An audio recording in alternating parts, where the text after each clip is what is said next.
like to welcome you to Boy Meets Wellness, a podcast that discusses the complexities, celebrations, and challenges of building a wellness ritual as a BOI, a person who is born obviously incredible. You are now listening to Boy Meets Wellness with poet, motivational speaker, and wellness lover, Evolve Benton. BOI, born obviously incredible, especially when you wear it pretty. Welcome to Boy Meets Wellness. It's your boy Evolve, EVOLVE, Benton, BENTON, for folks who've been trying to figure out how to spell my name. You can find more about my work at evolvebenton.com. This is a spot where we talk to people who are born obviously incredible, and they come to share their gifts with us. So welcome to Boy Meets Wellness. If you're in love with the podcast, don't forget to follow us and leave a review on Apple Podcasts, on iTunes. Also follow us on Instagram, Facebook, stay connected. I really cannot believe that we're wrapping up 2018. Like, this year has been really, really big and really amazing for me. I had the opportunity to drop my first poetry collection, Sir, poetry dedicated to boyhood and Black queer love. I started an online writing practice and contributed some amazing articles to the blog Lesbian and X. And I was a lead writer and faculty at my first writing retreat, the Black Trans Love and Black Trans Wealth Retreat in Williamstown. Shouts out to all of my East Coast folks. Got to travel to Mexico City for the first time and climb 2 pyramids. And most of my family and friends keep telling me, like, Evolve, you're doing it big. I see you living your life, because that's kind of how we follow each other. We look at each other's social media. But, to be true and real with y'all, none of this could have really happened without a wellness plan and a strategy. Believe it or not, while most of my business and creative ventures were soaring, this year was really rough in regards to family and friendships. My dad's partner was diagnosed with stage 4 cancer and is continuing to battle. Fuck cancer, y'all. My fraternity fell apart, essentially, and I had to mourn the loss of my first business.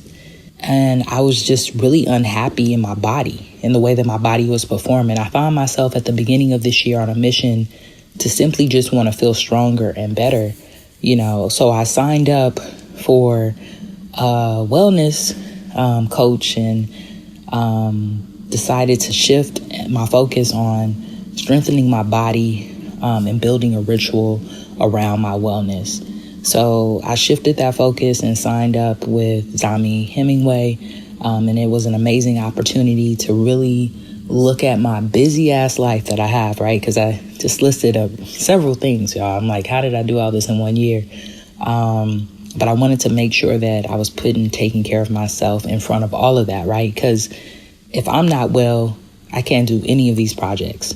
I can't show up in the world as the amazing version of myself if I'm feeling like crap. So it's been an amazing opportunity. Zami supported me by getting with me in the gym most mornings before 6 a.m. Yeah, we was up in there 5:30 in the morning. And also finding, a nutritional plan that was fun and tasty, right? Because I was seeing all this stuff. It's like, I want to eat healthy and be bored, Like, I want still to have flavor. I still want to be full. I still want to feel good. And I already had a foundation because I had done the Fat Loss Code. Shouts out to Sean Stevenson and Ann Stevenson over at Fat Loss Code. And I did that some months before, but I really didn't have that one-on-one support. So Zami was able to get me that and take me to the next level. If you haven't had the time, head over to my Instagram. It's at Evolve Benton, and check out my transformation photo.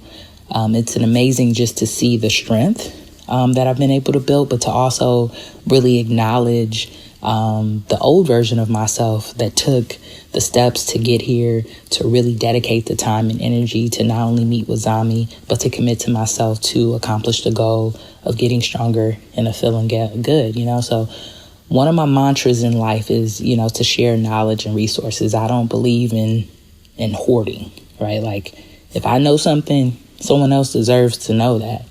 Especially most of the knowledge I got so many student loans, y'all.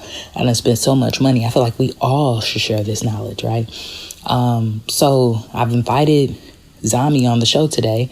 That's the interview we're going to do. And you'll have the opportunity to hear about some of his practices and also, hear ways that you can set up time to meet and do some coaching with him.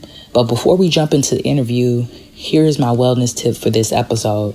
I would like you to write down 3 goals that you have for the new year, record them on your voice memo. I'm actually recording on voice memo right now. Someone hit me up recently because I just dropped a single, a dedication to Carice Lewis. I'm working on a spoken word album, finishing that up for 2019. Woo woo, already working on a new year. But yeah, someone asked me like, how did you record that? What did you do? All on voice memo, y'all. All on voice memo. Keep it simple. Keep your life simple. But do this. Write down 3 goals that you have for the new year. Record them on your voice memo and listen to them every day. Every day I want you to listen to it. Like you listening to whatever music you got going on, whatever's bringing you good energy. It would be dope if you could actually like listen to yourself, right? Listen to yourself and the goals that you have and say them as actions, right? Like one of my goals is to be out of debt. So I'm going to say I'm out of debt. I am out of debt, right? That is an action. That is something that is current, that is right now, right? So I'm going to say that. The other thing that you can do is really sit down and think about the goals as intentions for your future, right? Like it doesn't have to be something that's going to happen tomorrow. It could be something that's maybe happens in 10 years, right? Like sometimes we get so fixated in the now, but what is something that you can do today for later? So yeah, that's my tip for y'all for this month, this good old month of December that we're heading out of. So I want us to shift into the interview soon. I'm really excited for y'all to hear this. If y'all have any questions, about my wellness routine or the things that I have going, don't hesitate to hit me up. I really appreciate sharing knowledge, sharing resources, and being able to support each other to just become our best selves. So whatever you feel like that is for you, get the work going and do what you have to do. So check out this interview with myself and Zami Hyemingway. Welcome to Boy Meets Wellness. All right, welcome world. This is Boy Meets Wellness, and I am so excited about today's interview. I have the opportunity to interview my amazing wellness coach, Zami Hyemingway, and to have a conversation today, not just about wellness, but holistic health and how do we value ourselves and feel joy. The reason I wanted to talk to Zami about this in particular is because we've been working together almost a year now, and what he has brought into my life, as far as a trainer and a coach, has been amazing overall. Not only have I lost weight, which is great, and I'm stronger, but I've really experienced so much joy, and I'm really just excited to talk to him about really mental health as well, because working with him has decreased my anxiety, decreased my depression, and overall just made me feel like a better person, and because I'm valuing and loving myself. So Zami, thank you for being here. Just to jump in, if you could just tell folks your name, where you're from, pronouns that you prefer, and what brings you joy. Hey, so my name is Zami Hyemingway. I am originally from Inglewood, California, lived in Arizona for 11 years, and now I'm currently in Berkeley, California. I use he, him, his, and girl. Girl feels like a very important pronoun for me, and it's probably what I feel like is one of the most authentic gender-neutral pronouns, and so I just really love the pronoun girl. And what brings me joy? I'm really sitting with that idea, what brings me joy. I feel like a few years ago, I would have been able to answer that very quickly, and actually transitioning to living in the Bay and some of my experiences in the Bay has really forced me to reevaluate what brings me joy in a very holistic and authentic way. So I can't fully answer that question other than saying some of the small things of what brings me joy right now. So waking up next to my partner, taking care of my dog, being able to get up in the morning and meditate and pray, and hanging out with my spiritual community, and honestly doing wellness training and coaching. Those are the things that really bring me joy, because those are all things that contribute to my own wellness. That's dope. That's dope. Thank you so much for being transparent about where you're at. I think that, being here, living here in the Bay, I can definitely see the constrictions with that, from the cost of living to just the way that folks don't show up and value folks in particular ways. that I think I'm used to, that used to happen when I lived in SoCal. But I'm also like from there. I think it's a difference when it's a place that's home, because you always have family to kind of like, back you up even when things don't feel right. So the first thing I wanted to talk to you about today in particular, a question that came up for me, that comes up with me often when I'm talking to folks, especially in the South, about being out as, a trainer and being trans. So, are you out to folks, is that something that comes up in the beginning of the relationships with clients? Any advice that maybe you can give to folks who are still trying to figure out, like, what's the best option when it comes to that? Because that's a question that comes up a lot for me in particular. And I don't know if it's that folks don't want to know, in the Bay Area, or if it's just something that maybe people aren't thinking about because they're having different experiences. Yeah, that's a great question. In all honesty, so I believe in doing things for my people all the time. And so when I think about my clients, none of my clients are actually straight. And all of my clients, with the exception of two, are either trans or non-binary or gender fluid in some way. And so, yes, at the very beginning, I say, like, I'm a Black trans person who is often read as a cis male. That's how I really introduce myself to all the folks who I work with. And that's in my wellness questionnaire. And so before I take anyone's money, before I even decide whether or not I'm going to bring someone on as a client, I first actually do a pre-questionnaire with them where we just talk on the phone for maybe 15, 20 minutes, just so I could get a sense of what their needs are and whether or not I am able to assist them, because I don't believe in taking people's money if I know I don't have the expertise that they're looking for. And then I do a wellness questionnaire that talks about their physical goals, but as well as emotional goals, as well as food. And one of the things I put in there is, do you feel comfortable working with a Black trans masculine person who's often read as a cis male? So from the very beginning, I put that out there because it's very important for me to be able to show up as my whole self and my authentic self when working with people, particularly around their health and wellness. So I need to out myself from the very beginning so I don't have to hold back around coaching and supporting someone. So my advice to folks, in all honesty, is one, really figure out who your demographic is before you make a decision around outing yourself. Because if your goal is to work with cis straight folks and, be stealth as a trans person, then maybe, no, you're not going to out yourself. But if your goal is to bring more wellness into our own community, you should be able to out yourself, and not even in a stressful way. Like, I'm trans, cool, you're gay and cis, it shouldn't be an issue, is my opinion. So first figure out your demographic, and then figure out whether or not you're able to be fully authentic, whether or not you tell your client that you're trans or non-binary, etc.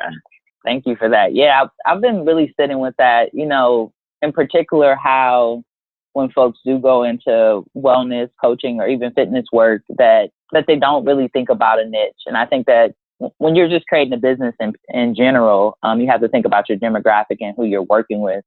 And what I really appreciate about you is the intentionality, not just around the work that you're doing, but the people that you're serving. So thank you for being a leader in our community and for doing that work. So the other thing I really wanted to talk to you about was the holidays, right? So the holidays are coming up, and I'm hella excited. We're going to eat good around here. And what gets me excited about it is, like, I feel like I can eat good, and that you've given me the tools to, have boundaries, but to also be able to utilize the extra that I'm going to be eating or whatever for my goals, right? Like, how do I establish that in my goals? Like, I remember last year when it was around the holidays and we were communicating, and you were like, well, this is the time when I lift more, you know what I mean? Like, because I know these are the things I want to eat. So maybe if you could share some tips just for, like, how do you support clients around around this time. I was reading an article last night that said people pick up from like 5 to 15 pounds, which if that's what you're going for, that's amazing. But I think there's a lot of folks that that's not their goal, right? And also like the holidays bring up a lot of emotionality. So I know I work in higher education and I see it even in my students, you know, like this need to like, not only like eat, but to experience like community. And then there's like food there, right? So there's the cookies, there's the things there that bring you to those spaces. Because a lot of times queer people of color don't feel value or don't have a connection to family around the holidays that's the same.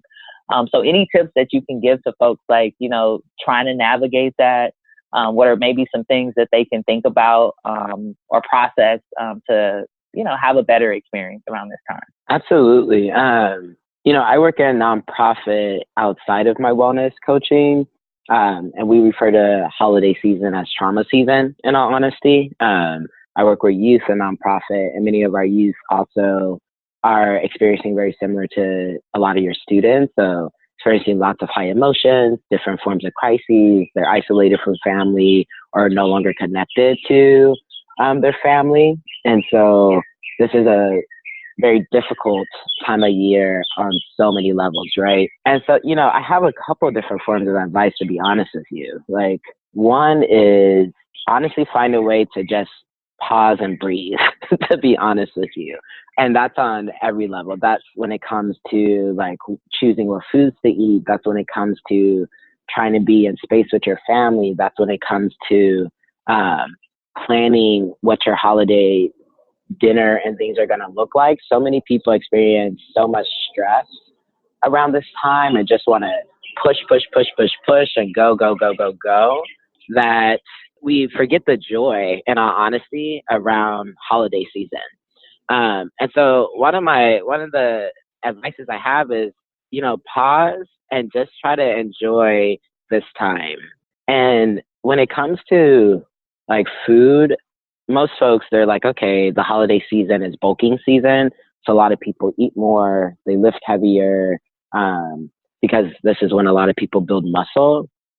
I honestly, during holiday season, that's when I start doing my cutting. And so I started working on leaning out during the holiday season, as well as maintaining my strength and muscle. So I still lift heavy in the gym during this time. I'm also doing a lot of cardio to balance out the additional calories that I'm consuming during this time. And not very many people are utilizing cardio machines and cardio areas during the holiday season because it's known as bulk season. You've experienced this with me, E, where I don't really stress people around nutrition. I provide folks with nutrition. I create a nutrition plan that's within your already lifestyle so that you're not going leaps and bounds trying to shift things, and it works for you and it's not very restrictive. And so when I work with clients who are like, I really love the holiday season. I love the food that I'm going to eat. I love being able to have sweets. I don't want to stress around the holiday, and I also don't want to sabotage my physical goals. I say, okay, cool. Let's figure out how to make what you're going to eat work for your physical goals. So instead of the holiday season being a time where you're trying to drop weight, let it be a time where you're maintaining where you're at, you know, and you're just focusing on putting on quality muscle. Work out on the colonial holiday so that you're going into your feedings or you're going into your holiday dinner at a calorie deficit, and you know, you're either going to eat the amount of calories that you would have eaten throughout that day anyway, or you might eat a little bit more, but it's not going to be so much more that you completely sabotage your goals. The other advice that I'll give some folks who might feel triggered around this time, because I work with a lot of folks who have a history of disordered eating. And so we'll sit and we actually have a conversation. We'll create a plan on how to make it through holiday season without binge eating or without restricting too much, without engaging in bulimic activity. So I sit with my clients who have disordered eating and talk to them and build strategies on, okay, so if your family member offers you another pie and you know that sweets trigger binging for you, how do you say no to that family member, you know? Or how do you have some dessert that may not be pie, that'll trigger you, or that won't trigger you, right? So if you know ice cream, you can eat ice cream, but ice cream never triggers you to want to binge eat. Then say, oh no, I just want a bowl of ice cream today. I don't want any pie. So I do a lot of harm reduction around eating with a lot of my clients as well, around the holiday season. So what are the things that trigger you? What are the things that don't? How do you practice saying no to your family members and building boundaries? And how do you build boundaries with yourself? And a lot of my clients have a hard time building boundaries at first, and they don't see how physical fitness or working out in the gym helps build boundaries. And what I tell them is it helps you build a boundary because you know that on these 3 days, you're going to come and work with me. And in order for you to come work out at 5:30 in the morning or 6 in the morning or 5 o'clock in the morning, that means you have to go to bed by a certain date or a certain time every night, right? And you might have a partner or a friend or a family member who wants you to stay up, but you're telling them no so that you can meet me. That's already setting a boundary. And I say you just have to extend setting those boundaries beyond just the gym. And so I start teaching my clients how to set boundaries and how to, instead of looking at telling your friend or your partner or whoever no, instead of looking at it as telling them no, looking at it as saying yes to yourself. So I'm going to tell myself yes to going to work out. I'm going to tell myself yes to not engaging in trigger foods.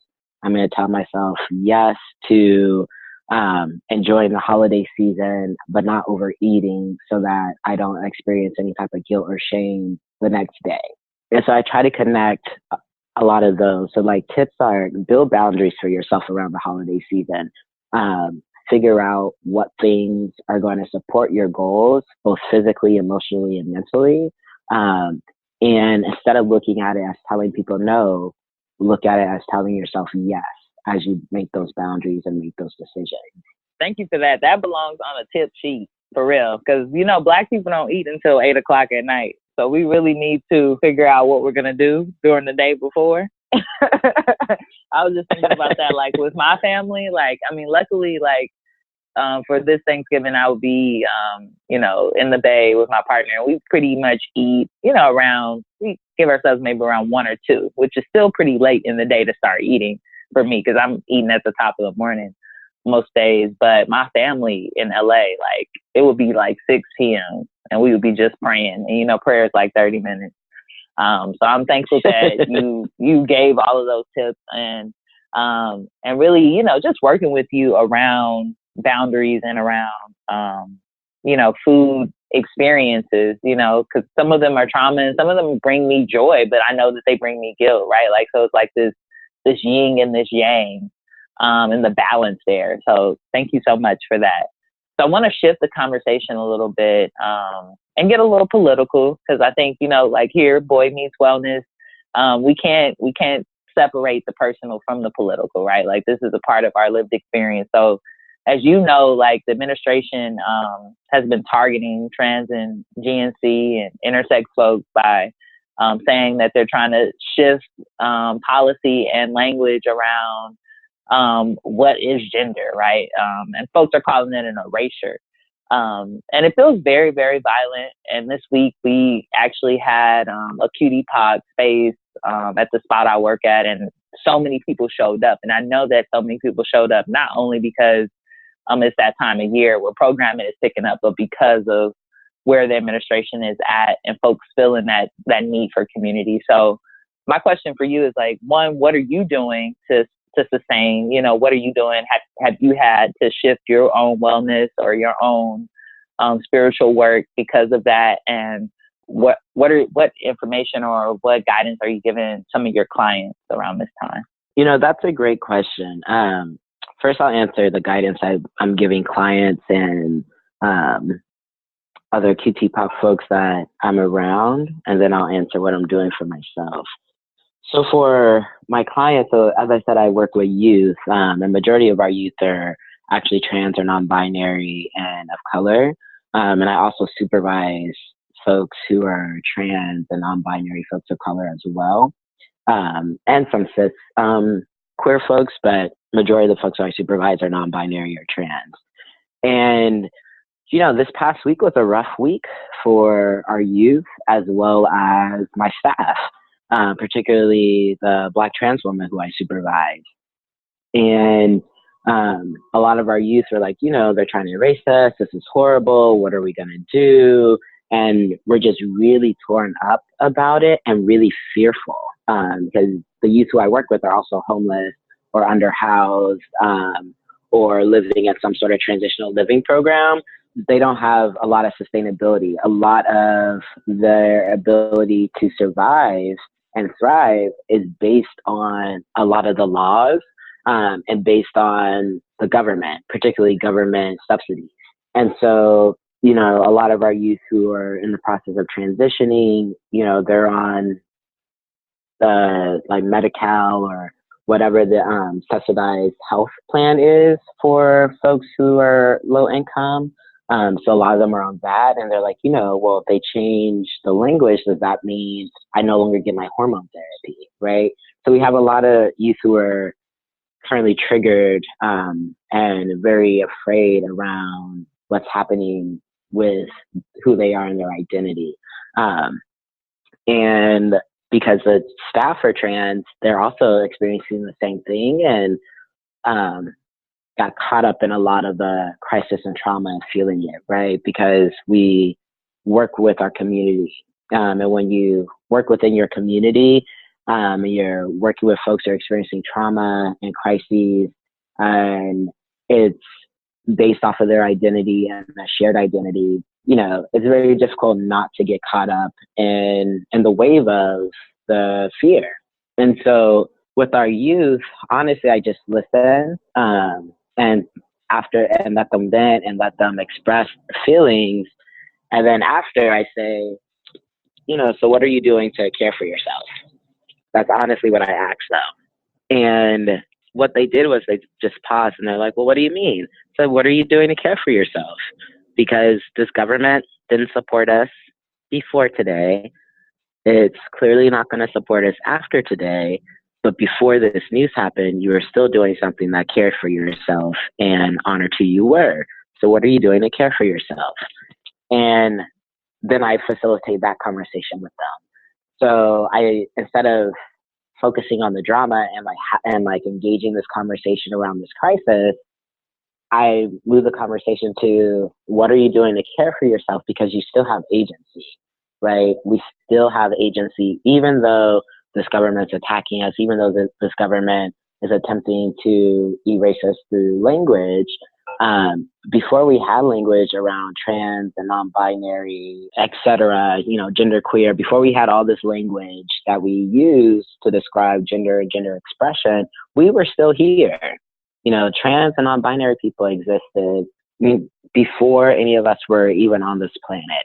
And so, and we didn't call it transgender or non-binary, folks just existed. And for me, what I would remind our youth is just because they're taking away language doesn't mean they're taking away who we are in our spirit. And doesn't mean that we just give up and that we don't have control over who we are. With my staff, what I said to them was, you know, you have to remember that we're elders in our community. You know, trans people often don't live beyond 35. And yes, that's a statistic that's mostly based on, you know, trans women of color. But we don't have statistics on like trans men or non-binary folks necessarily around lifespan, right? And so, you know, I'm 32. The folks who I supervise is 26, I believe, 25, 26. And, you know, what I said to her was, you know, we're elders in our community. And part of being an elder is not getting caught up in the panic of those who we're providing support and wisdom for. That we can be upset, we can be sad, we can even be feeling anxious and have some form of crisis internally about it too. And when we're in a community, one of our roles as elders is to provide wisdom and provide comfort and guidance. And, you know, you can say to them, you know, I'm scared too. I'm upset too. I am unclear what to do. And I know that we're going to be okay because we always took care of ourselves before the government even cared to say that we existed. And so that was the advice that I gave the folks who I supervise was remember that we're elders and our role is to provide comfort and knowledge and wisdom and support, not get caught up in a lot of the panic. Because if our elders were caught up in all of the panic, plus our youth, who's going to be grounded, right? Who are going to be the people who are grounded, and we have to look to our elders and ourselves who have passed, grown and survived and thriving to provide knowledge and wisdom to youth, and to others who are struggling. And so that's the advice I was giving our youth and giving the people I supervised. And for me, honestly, this week didn't faze me, which may sound weird in some way, but it really didn't faze me. I heard the news and, I don't watch the news. So I get all my news from social media or honestly from listening to my youth or the folks who I supervise talk about whatever's going on.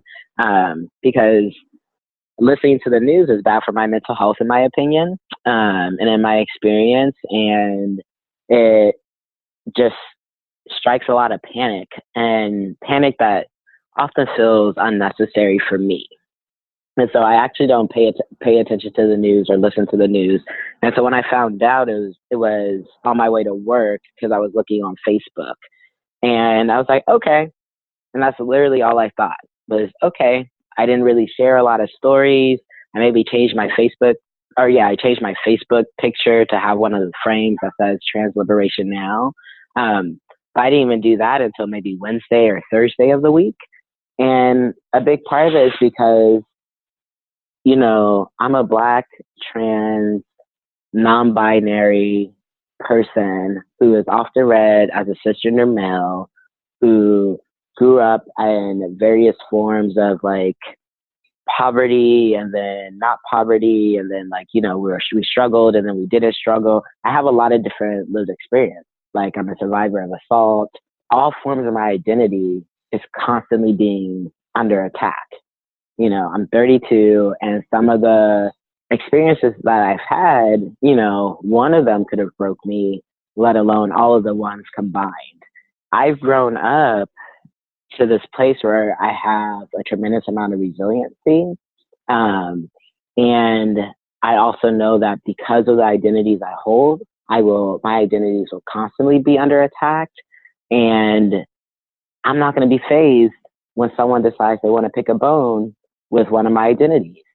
And a big part of the way that people, attack and oppress and destroy folks is through inciting fear and inciting violence. And so I choose not to live my life in that way. So when I found out, I was just like, okay, well, hopefully that doesn't pass. And if it does pass, I'm still going to be who I am. I'm still going to advocate for myself and those who, my clients and people who I supervise. And I'm still going to practice wellness and support other trans and non-binary folks to practice wellness. As long as I live in this country, and honestly, as long as I live on this planet, I will always be a person that people are trying to attack their identity. Anti-Blackness is around the world. Transphobia is around the world. Like anti like films and like women is around the world. Those things are everywhere. And so regardless of where I live or where I travel, I will be holding some identity that people want to attack. And the best way that I care for myself is saying I'm still going to be who I am and I'm going to thrive regardless of your hate for my identity, regardless of projections based off of how you perceive me, regardless of whatever narratives that you have that you want to try to place on me. I'm not going to accept those things. I'm going to live my life. I'm going to live it without being fearful. I'm going to live it to the best of my ability. And I'm going to try to bring my people with me and teach them how to do that too. Because if we don't respond from fear and panic, but we respond saying, you know what, we're still going to be here and we're still going to live our lives and we're going to do what we can do, whether that's voting, whether that's building new collectives, whether that's building communes, whether that's finding ways to care for each other, you know, in our hoods, whatever it is, we are going to exist and we're going to come together as a people and make sure that we're all taken care of, and teaching people how to do that. And so that's the way that I've handled this news, where it's like, you know what, this just feels like it did a few, you know, what is it, 2 years that Trump has been in administration? You know, this is how it felt 2 years ago. A lot of folks panicked and were upset and afraid because Trump won the presidency. And I was like, you know what? I was Black in America and people hated me before Trump. I'm going to be Black in America and people are going to hate me after Trump. So it just didn't shift anything. I'm still going to care for myself because I know where I live and I know who I am. And I know that a lot of people need healing. And until they have that healing, they're going to continue to lash out from fear and hate. Wow. Thank you. Thank you. Yeah. I think we both, you know, we had this conversation where we're like, we're not surprised. And we were like, you know, people who are surprised, we know that we have to support them, right? Like for some folks, yeah, they experienced that when Trump came in, and some folks, they've been like so in the background that they're just now like able to comprehend what this might mean for them personally. So thank you for sharing that. And thank you for like sharing your own vulnerability and where you're at with your wellness practice. What I really appreciate about you, Zami, is your story, right? Like you talked a little bit about your resiliency. And we probably could call you comeback king at this point, right? From just all the layers of your experience. And the other thing that really sticks out for me is the fact that you call yourself a coach, right? Like a coach and a holistic coach and not a trainer. So can you just tell the audience a little bit more about why that chosen name of a coach and not a trainer?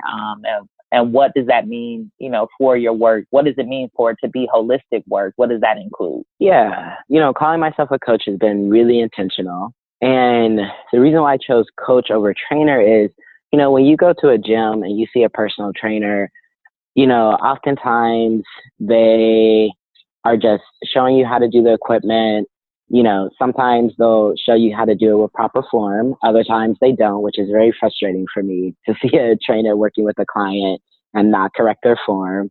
But it seems like the only thing that trainers oftentimes are really like the typical trainer, you know, and I don't want to say this is for every personal trainer, but the typical trainer that I've witnessed, they are just about getting their money, you know, having the client go through this exercise, and then it's like, okay, I'll see you next week or I'll see you in 2 days. But it doesn't really feel like a relationship that goes beyond the gym. Me as a coach, I am invested in my client in all aspects of their life, because I know that whatever's going on in your home, whatever's going on at your job, whatever's going on with your friends and your partners and your family, that all affects us physically.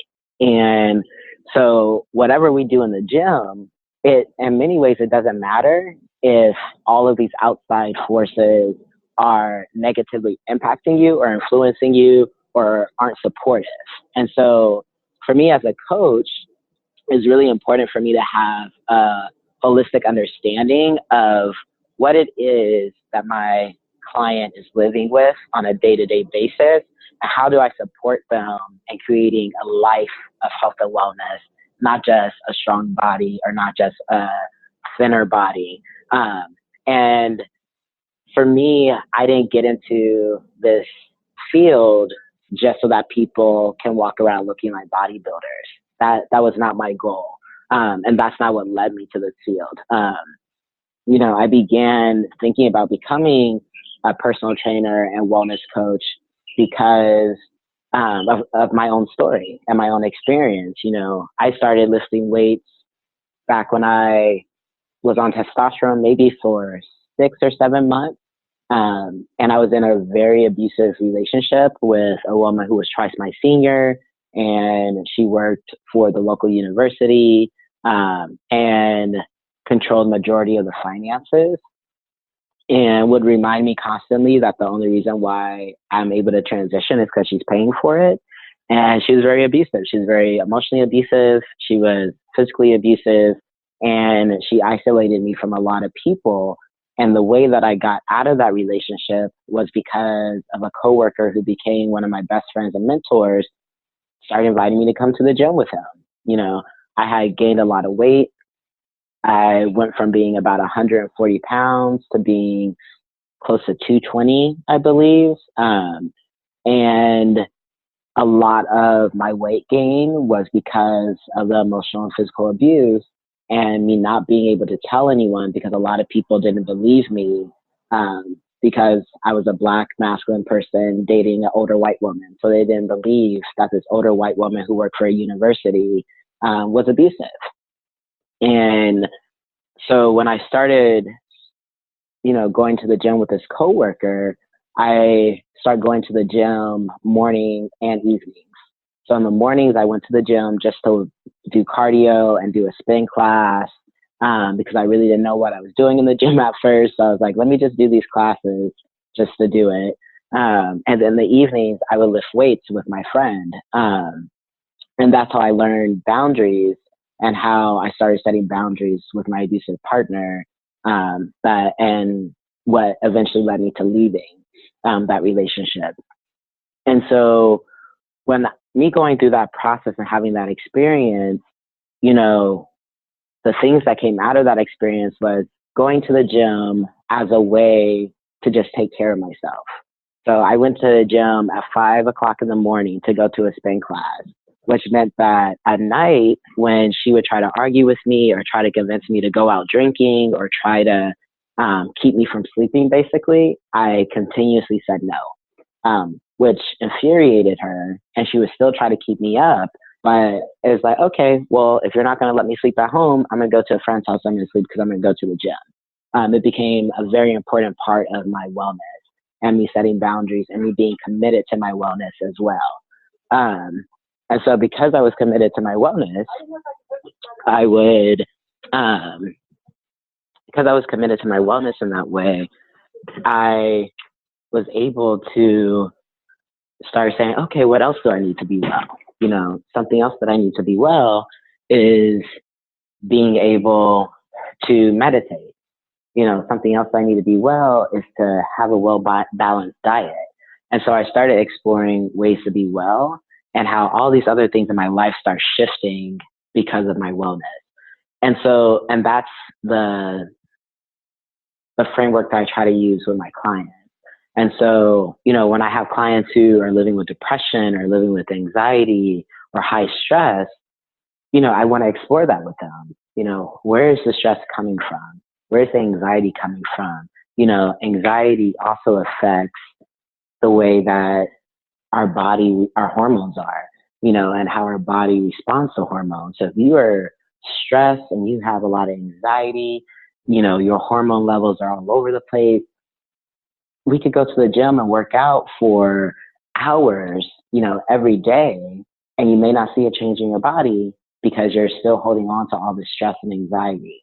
But as soon as we figure out a way to address stress in your life, as soon as we figure out a way to address anxiety in your life, as soon as we figure out a way to address depression in your life, all of a sudden you start feeling more balanced, you start feeling more grounded, and not all of a sudden, it takes time, but when you start feeling more grounded and you start, feeling less depressed and experiencing more happiness and joy, then you start seeing that, oh, I do have time to meal prep, and I want to meal prep with my partner. And this is a time where we could bond and enjoy happiness together and engage differently together and have a conversation, turn off the TV. So like you start finding that you have all this time to do other things in your life that actually support your wellness, and a lot of the times when people are stressed and have depression and anxiety, then they're like, you know what, I'm just going to spoil myself or indulge myself. I'm going to go have this fancy meal, or I'm going to go and buy this expensive dessert, right? And then they're like, I'm stressed about finances because I spend a lot of money. Okay, let's talk about how we can start saving money through meal prep, and how you can still have really amazing, nutritious meals that support your wellness goals, as well as save money just through your meal prep, and instead of eating out. And so, for me, when I look at the client's entire life, and what their day to day looks like, what their week looks like, and what their goals are. Because I even talk to my clients about their professional goals, like what their professional goals are, and how many folks don't want to work for the organizations they're working for, but they want to be entrepreneurs or they want to be directors in other places. We talk about then what's keeping you where you're at? How can you shift that? Where's that fear coming from? You were fearful to come to the gym, and now you're killing it in the gym. So how can you apply the same mentality and commitment that you have here in the gym to other aspects of your life? And so like, that's a big part of my approach, because particularly for like queer and trans people of color, particularly Black trans and queer folks, we do not get coaches. We do not get mentors. We often have to figure things out ourselves, or we just teach each other stuff. And so to have a coach who's invested in your physical wellness, who's invested in your emotional and mental wellness, who's invested in your financial wellness. A lot of people don't think, when they talk about wellness, they don't talk about financial wellness. It's like, financial sustainability is financial wellness. To be able to be sustainable in your finances, that's a piece of your wellness, because sometimes our wellness requires a lot of money. When you going to the gym and have a membership, having a coach, buying food, buying clothes after a while, that's all a part of your wellness. And so we need to have financial wellness as well. But as queer and trans folks of color, we often don't have someone who sits down and talks to us about all things of our life. And so that's a part of that. And the other piece is, when you work out, you release so much. Like right now, a lot of people talk about somatics and somatic work through like mental health and therapy. And I incorporate that in wellness coaching. I hold a lot of my trauma and my experience in my body. When I am not well, when it comes to my mental health, I don't see progression towards my physical goals, because I'm holding all my trauma there. But when I start to process my emotional and mental trauma, and spiritual trauma, and I start healing those things, I start shedding it from my body as well. And so when I work with folks, I talk to them about what they're experiencing emotionally and mentally, and I have a mental health background. And so I do incorporate some therapeutic techniques. I'm not a therapist, and I always tell folks I'm not a licensed therapist, so I'm not going to be your therapist, but I can talk to you about some strategies that will support your mental health and your emotional health and your spiritual health. And we can use the gym to move that out of your body. Dope. So Zami, you would say that you're a wellness coach, holistic wellness coach, and then you also have a nonprofit, right? Bloom. So can you tell us just a little bit about that work, and then also tell us how folks can get connected to your work? I mean, if folks want to be a client, what kind of clients are you looking for? How do folks get connected with your work at large, and how do they support Bloom? Tell us a little bit about that. Absolutely, yeah. So Bloom is a nonprofit. It's called Bloom Transgender Community Healing Project. We started it here in the Bay Area. It's mostly in Berkeley and Oakland. And we are a very small volunteer-ran nonprofit that is ran and founded by trans and non-binary folks, and it's for trans and non-binary folks. Some of what we do is we do cultural humility training for reproductive justice orgs, for community-based orgs, and for schools and universities, to teach them how to, with respect and dignity and integrity, serve our community. And so we train folks on language and working with trans and non-binary folks. We train folks on proper procedure, particularly with like reproductive justice work. We talk to them about how, if you're going to be working with a trans masculine person and giving them an exam, don't say we're going to give you a breast exam if they are pre-op, say chest exam. So we do things like that where we teach folks how to use appropriate language about our bodies, how to ask us, how do we talk about our own bodies? And we charge these organizations, and with the money that we get from doing these trainings, it goes back into the community. So we use this money to put on free wellness fairs. We use this money to donate to someone who may be having a hard time paying for transition-related services or medical-related services. And we use this money to also help folks change their name and gender markers on their government documents. And so, we do give ourselves a small stipend from the money that we receive. And then the majority of the money that we get all goes back to free services for trans and non-binary folks that are ran by trans and non-binary folks. So we'll find trans and non-binary healers in the community and for our wellness fair, whether it's tarot reading, acupuncture, massage, herbal medicine, any of those type of services, free counseling. We have some therapists who will come and provide free counseling for small amounts of time as well for our wellness fairs. And then we pay them all because trans and non-binary folks very seldomly get paid for their services and their resources and their knowledge. And so we get money to pay our people to provide services for our people. And with Bloom, to find out more about us, you could go to our website, which is bloomhealing.org, or you could find us on Facebook and just look up Bloom Healing on Facebook as well. For me, if you want to work with me, my website is spirituswellness.org. And so spiritus, which means breath. I always remind people to breathe, because if we don't breathe and we're not connected to our breath, then we're not connected to our life force. And so, and spiritus also means spirit. And, I'm a very spiritual person. The work that I do, I believe is a part of my spiritual path. I'm supposed to help people be well and heal. And so that's why I have the name Spiritus Wellness. And folks who I'm looking to work with is anyone who wants to recommit or become committed to their health and wellness and healing.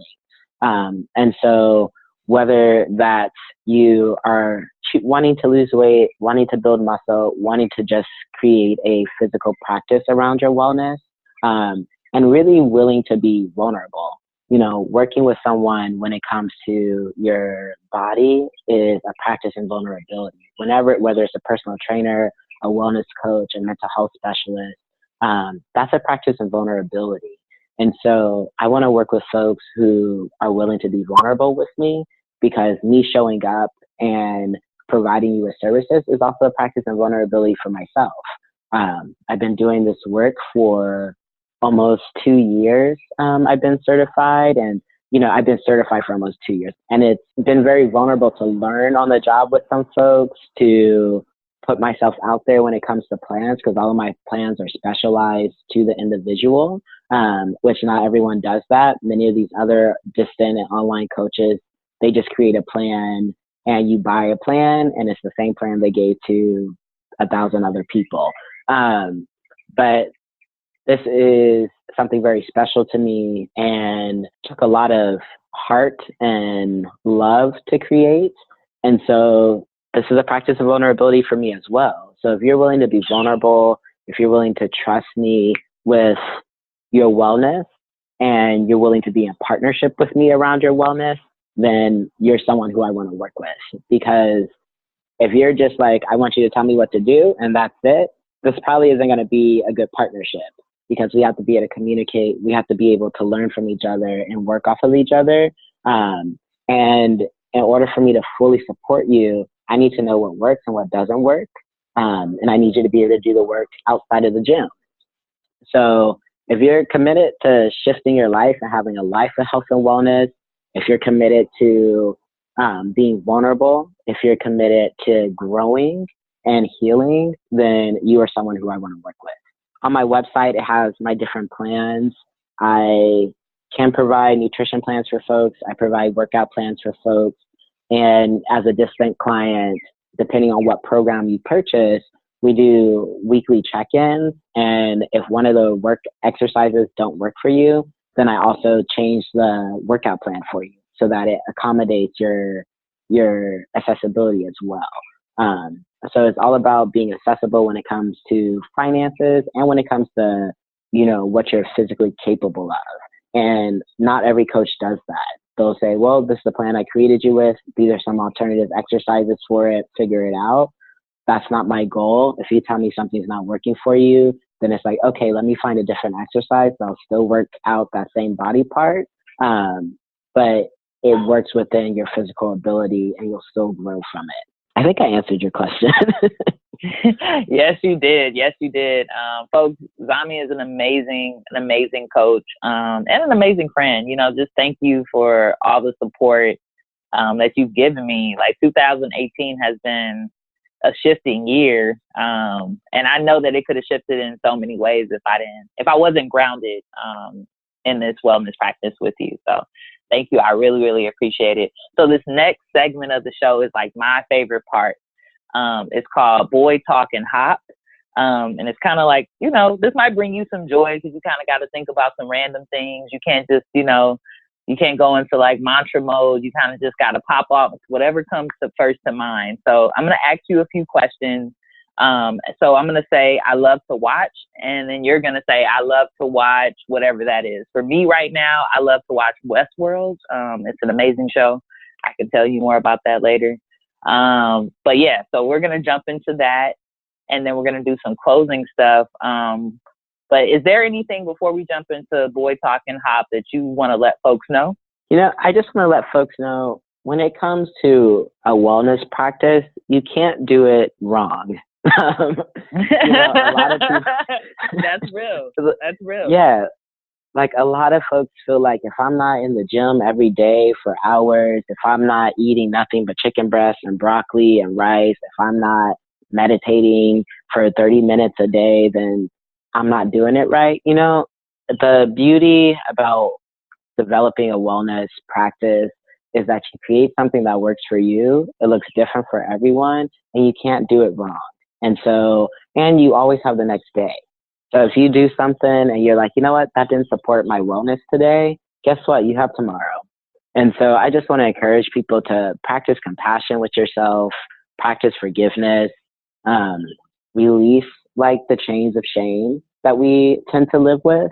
And remember that when you say no to things, you're actually not saying no, you're saying yes to yourself. So remember to say yes to yourself when it comes to your wellness. Remember that you can never do wellness wrong. And that if you need some support, I'm totally open and down to support you. And I'm looking forward to really having a community of healers and wellness coaches and collectives that what we're doing is we're just invested in one another's healing and love and ability to thrive because of that. So that's what I want to leave folks with. Thank you so much for that, Zami. Like that was hella sweet and hella real. Cause I even sometimes when I'm building an author, like yesterday we did a wellness workshop at my job. And I was like, Key was like, well, do we want to use a compass? And we never got to it in my head. And I was like, well, the author is how I said it. So like my intention and my energy went into it. You know what I mean? Like just really getting out of this very academic way of looking at even myself. Like everything doesn't have to be analyzed or like the intention is already there when you go into it. And I think a lot of that has come from working with you. So thank you for that balance, because I think we all get caught up in what's right. And it's like, what's right for you, right? Like what's right for your body, what's right for your soul. And how are you showing up in a way with love and compassion for yourself as much as possible, right? Like, and that's what brings me joy. Like folks always ask me what brings me joy. What brings me joy is when I'm able to actually like give myself joy, when the joy does not have to be external. when it's something that I'm able to bring for myself. So boy, cock, and hop. Okay. So you ready for this? Are you ready? It's kind of like a challenge, but I think you got it. I think you got it. I think you're ready. Okay. So, all right. So we're going to start off with the first one, which is sex is consensual. Wellness is a commitment. I love to watch Empire. More money, more. Oh, honestly, I thought joy and giving at the same time. Yes. I wish you would have won that 69 billion or whatever it was that someone just won. Me too, because we would be living right now. We would be living. My favorite food is gluten-free donuts because I can't have the regular ones. Shucks. What's your favorite gluten-free donut spot? My favorite gluten-free donut spot is Jules Bakery in Phoenix, Arizona. Okay, anybody going to Phoenix? Hit up Jules Bakery. We giving a plug. I guess we selling pre-advertising right now because it's Zami's favorite donut. And if you they have gluten-free chicken and waffles. Oh snap! Okay, now I might have to make that visit. If I could spend a day with anyone, it would be. Probably Audre Lorde. If it was dead or alive, it'd be Audre Lorde. And what would y'all talk about? What would y'all do? What would you and Audre do? You know, I would want to talk to her about her gender and gender expression, honestly. Because in the epilogue? Is it epilogue or prologue? Whichever is first. And the beginning of Zami, A New Spelling of My Name, which is where I got my name from, she talks about wanting to be able to experience sex with her partner in the way that her father had sex with her mother, like being able to enter her partner in that way. And throughout some of her writings, she talks about gender in that way, where I low-key feel like Audre Lorde may have been non-binary or trans, but it wasn't really acceptable back then in lots of ways to express that. Like, you know, there were still trans and non-binary folks.